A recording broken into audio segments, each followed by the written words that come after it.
Hey, how's it going, everyone? My name is Deathboy, and today I want to make a guide for the Legion raid Brelshaza in Lost Ark. The raid has been nerfed a lot since September of 2023, and I want to try to go into as much detail as I can. So if you are a new or returning player and you want to give Brelshaza a shot, I highly suggest you watch this video, and I hope there's a lot you can gain from it. So without further ado, let's go ahead and jump right into it.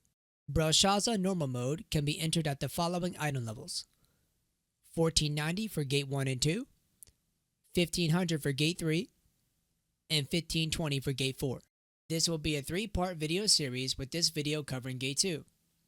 If you want me to make a guide for Brelshaza Hard Mode Gate 1 through Gate 3, let me know in the comment section below. Before you enter Brelshaza Gate 2, you want to bring the correct battle items. You will bring the following: Whirlwind Grenade, Time Stop Potion, and Sprinter's Robe. Whirlwind Grenade is used for certain stagger mechanics in Gate 2. However, if overall stagger in your raid group is fine, you can decide to bring Dark Grenade for more damage. Time Stop Potion would be used for situations which I will discuss later on. Sprinter's Robe is optional if your build does not utilize the Swiftness stat. It can help out during some attack patterns which I will discuss later on. However, this is not required. Before you enter Brelshaza Gate 2, you will need to know about the pre-assigned spots for the shape mechanic that happens at 42 HP lines or below. Those pre-assigned spots are the following: star BY, star RY, square 4, square 7, square 12, diamond 1, diamond 6, diamond 11. This adds up to 8 people in total. I will discuss what these spots mean later on. I just want to let you know now that when you enter Gate 2 in a random group, people will immediately type out the spot they want. When you spawn into Gate 2, you will notice that there are 3 quadrants: left, middle, and right. Most groups ignore the right quadrant because the attack buff that is received by interacting with the crystal is not necessary for killing the mini-boss. Most groups have Party 1 go down the middle and Party 2 go to the left. However, it does not really matter as long as there are a few people in the middle and left. Members in the middle are required to get to the end so that the mini-boss will appear. Members on the left are responsible for interacting with the crystal at the very end. This left side crystal will decrease the defense of the mini-boss, allowing everyone to deal sufficient damage. As I do with my other guide videos, I will start off by discussing the major mechanics, then I will dive into some notable attack patterns and counterattacks. Let's discuss the first major mechanic. At 145 HP lines or below, the boss will teleport to the middle of the map. You will need to go to your ×3 or ×3 plus 1 position as fast as you can. Party 1 will be ×3, Party 2 is ×3 plus 1. The meteors will spawn semi-close to each other. So to give an example, if I'm in Party 1 and my number is 2, I will go 6 o'clock or south. But if I'm in Party 2 and my number is 2, I will go 7 o'clock. A meteor will spawn at your ×3 or ×3 plus 1 position. Once it spawns, you need to walk up to it and perform a quick typing test. After succeeding, you will need to head straight for the boss in the middle. You will notice a stagger bar below the boss. You will need to use your high stagger skills and, if required, throw whirlwind grenades to succeed the stagger mechanic. If someone does not take a meteor in time, the meteor will explode, doing decent damage and knocking everyone back. This also applies if a member does not succeed the typing test in time. This knockback may be detrimental if the stagger check is not completed in time. If the stagger check fails, it will be a raid wipe. At 100 HP lines or below, the boss will teleport to the middle of the map. You will notice a stagger bar below the boss and a large purple circle surrounding her. The goal of this mechanic is to stagger the boss. However, a Medusa eye will spawn. If the Medusa eye is a circle, you will need to look at the eye while also doing stagger. If the Medusa eye is a snake eye, you will need to look away while also doing stagger to the boss. The eye will continue to rotate, so you need to rotate with the eye and do stagger at the same time. For the snake eye, you should stand in between the snake eye and the boss so that you are looking away from the eye and looking at the boss in order to perform stagger. If the stagger check fails, it will be a raid wipe. If your group is struggling with this mechanic, you can use the Anana Sadriel so that the entire raid does not have to worry about the Medusa eye at all. Or you can use the Way Sadriel to immediately succeed the stagger check. At 42 HP lines or below, the boss will teleport to the middle of the map. Shapes will start spawning in, starting with the star in the middle of the map. If you recall what I stated earlier in the video regarding the pre-assigned spots, whatever spot you called is where you need to go. A Medusa eye will also spawn in the middle of the map. It will always be a snake eye, which means look away. Most groups use the Nana so that the square and star players do not have to worry about it.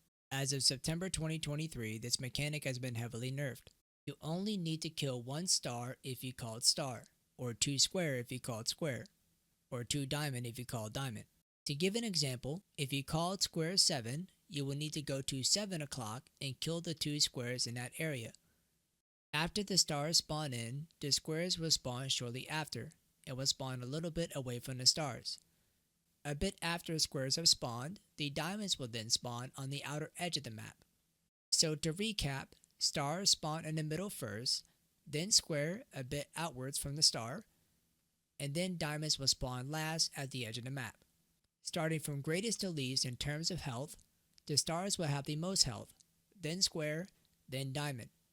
Supports usually take diamond but can also take square. The job at square or diamond is simple. Kill the two shapes you see at the clock position you called. However, for the two star members, you will need to pay attention to what color is surrounding the boss when the mechanic starts. Whatever color is surrounding her is the star color you should not kill. As an example, if you called star BY and the color surrounding the boss is blue, I will need to kill yellow. If I am BY and the color surrounding the boss is yellow, I will kill blue. Likewise with star RY. Since you only need to kill one star, any class should be able to do this without much struggle, even if all your skills are AoE. If one star member fails to kill the correct star or does not kill a star in time, 4 raid members will die, including the star member. If both star members fail to kill the correct star or does not kill their stars in time, it will be a raid wipe. This mechanic is heavily reliant on the star members. If you are a square or diamond and you fail to kill your two shapes in time or kill one square and one diamond, you will die. After both star members have killed the correct star, both members will have an icon above their head. One member will have a star icon and diamond icon, and the other star member will have a star and square icon. All square members need to gather with the member that has a star and square icon. The star member with the star and diamond icon can simply stand with the star and square players, or just move away. Just make sure that if you have the star and diamond icon, that you do not stand close to the other diamond players. If you kill two squares, you will have a square icon above your head. You will need to gather with the star and square member. If you kill two diamonds, you will have a diamond icon above your head, and you will need to go to Vietnam and make sure no one is near you. Most groups will do the following. Every star and square member gathers in the middle. Diamond players go to the edge, standing away from each other. This is the best way to do it, and it avoids confusion. The final mechanic happens at 0 HP lines. The boss will teleport to the middle, and 4 red and blue circles will appear around the boss. Party 1 will go to their ×3 spot, and Party 2 will go to their ×3+1 spot. Basically, Party 1 will take blue circles, Party 2 will take red circles.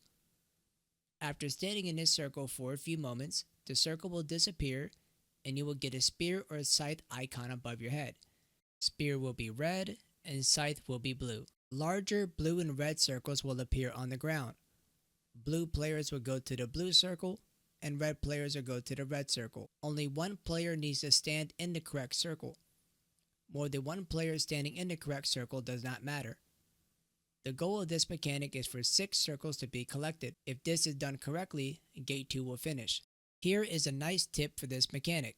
If you see a blue or red circle spawn on the ground, the next blue or red circle will spawn in the opposite direction. If this is not done correctly, the boss will spawn a large black hole that will do massive map-wide damage after a few seconds. If your group happens to fail this mechanic, you can time stop once you see the black hole getting really large. Or a support can save you with a shield or awakening. Assuming members have time stopped or survived the black hole attack upon mech failure, the boss will recover some HP. You simply need to burn her down to 0 HP lines again, then Gate 2 will finish. What I want to discuss next are some notable attack patterns that you should be aware of. Flower Attack. The boss will stand still and continue to spin her spear in front of her. Then she will spawn large flower petals on the ground that will knock you up in the air and do damage. The first flower petals always spawn inwards, then outwards. You can think of this attack as outside safe, then inside safe. Inside safe circle. The boss will ready your spear, then spawn a large circle on the ground. If you are outside this circle when it initially spawns, it may knock you back a little. This is the cue that the circle will be inside safe. You can also tell it's inside safe because there is no filler in the circle itself. Whirlwind Attack. The boss will show a purple telegraph on the ground surrounding her and perform a whirlwind attack. This attack does decent damage. If anyone is hit by this whirlwind attack, by the time the attack ends, she will follow up with a slash, knocking up any player in the air that is next to her. If no one is hit by the whirlwind attack, she will not follow up with a slash afterwards. Black Hole. The boss will stand still and throw 4 black holes in a diagonal direction. These 4 black holes will eventually explode, doing decent damage. This attack is slightly altered when she's at 85 HP lines or below. When she is above 85 HP lines, you can hug the boss to avoid damage or stand away. Red Zone. The boss will stand still and twirl her spear above her head. She will show a red telegraph on the ground. She will then throw a barrage of orbs on the outside, then on the inside. Think of this attack as inside safe, then outside safe. Blue Zone. The boss will stand still and twirl her spear above her head. She will show a blue telegraph surrounding her. She will then throw a barrage of orbs on the inside, then on the outside. Think of this attack as outside safe, then inside safe. Guiding Shape. The entire room will darken and the boss will teleport to the middle. There will be 2 shapes that spawn somewhat around her. A square and a star. The boss will show one of these shapes right next to her. A raid member needs to guide the shape to the boss, but the shape being guided to the boss must match what the boss is showing. As an example, if the boss is showing star, you will need to guide star to the boss. You can do this by standing next to the location of the star. Once you see the star following you, move behind the boss so that the shape hits the boss. The other shape that is not what the boss is showing can be collected by a random player and receive moderate amount of damage, or just kite it away. It will eventually disappear. If this is done correctly, the boss will spawn 4 yellow circles on the ground. These circles will be located at ×3+1 spots. Go to your ×3+1 spot. 2 players should be in each yellow circle if all raid members are alive. After standing in a circle for a moment, you will receive a shield. Once you see that you have the shield, you can move in and damage the boss. This shield makes you immune to the map-wide AoE attack that the boss will perform. If the raid fails this attack, or some of your party members are dead, and you don't have an extra person at your spot, you will need to smash your time stop button after the first AoE explosion. Imprison Attack. This attack is slightly altered when the boss is below 85 HP lines. The boss will spawn a bunch of large circles on the ground. If you get hit by these circles, you will get imprisoned and your raid members will have to free you. After she spawns these circles, she will attempt to dash forward. This is the cue to counter. However, if the boss has been countered recently, she will just dash forward with no way to counter. Counter attacks are on an ICD, internal cooldown, for every raid in case you did not know. Maze. The boss will teleport to the middle and you will be silenced. One member will get a golden aura surrounding their character.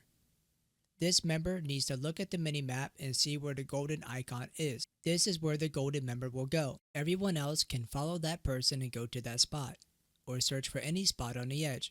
However, if your character touches the walls, you will get knocked back. If you keep getting knocked back and do not get to the edge of the map in time, you will most likely die. You can use a time stop potion if you know you cannot get to a safe spot in time. The boss will do large AoE attacks during the maze, starting from the inside and going outside.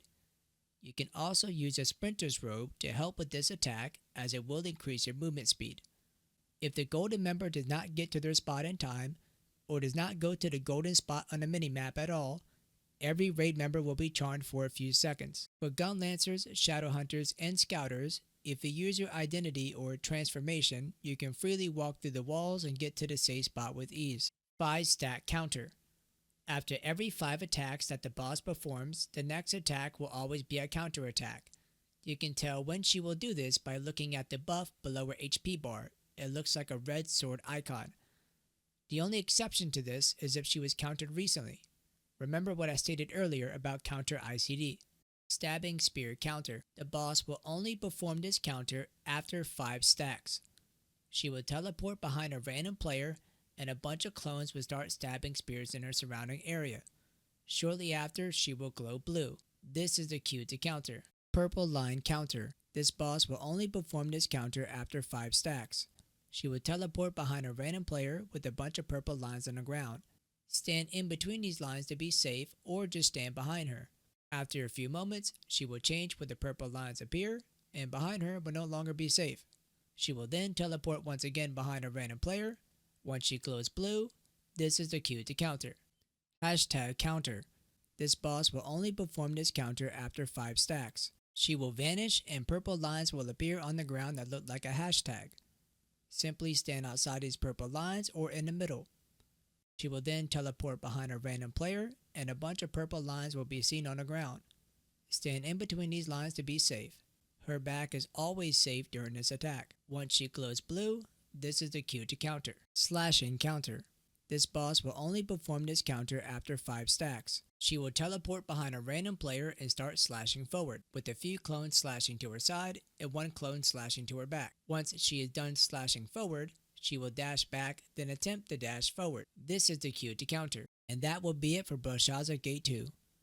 After the nerf to the shape mechanic, this gate is honestly pretty easy once you get the hang of it. If you have enjoyed this video, please consider giving it a like, comment, or subscribe to my YouTube channel. If you are a new or returning player, I hope this updated guide video will help you out. If you want to see me live, check out my Twitch channel at twitch.tv/deathboy523. I live stream nearly every day. I also teach my viewers or Discord members Legion raids on a frequent basis.